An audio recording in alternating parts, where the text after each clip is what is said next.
চট্টগ্রাম আদালতে অ্যাডভোকেট সাইফুল ইসলাম আলিফের প্রথম জানাজা অনুষ্ঠিত হয়েছে। এতে অংশ নিয়েছেন আইনজীবী সহ বিভিন্ন শ্রেণী পেশার মানুষ। বুধবার ২৭ নভেম্বর সকাল 10:30টার দিকে আদালত চত্বরে এই জানাজা অনুষ্ঠিত হয়। জানাজার আগে সেখানে বক্তব্য রাখেন আইনজীবী নেতারা।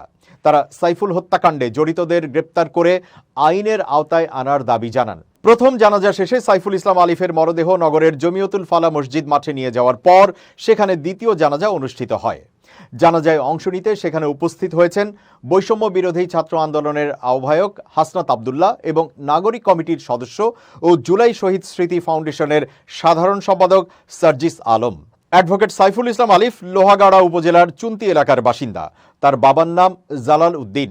২০১৮ সালে জেলা আইনজীবী সমিতির সদস্য হন সাইফুল। পরে তিনি হাইকোর্টের আইনজীবী হিসেবেও নিবন্ধন পান।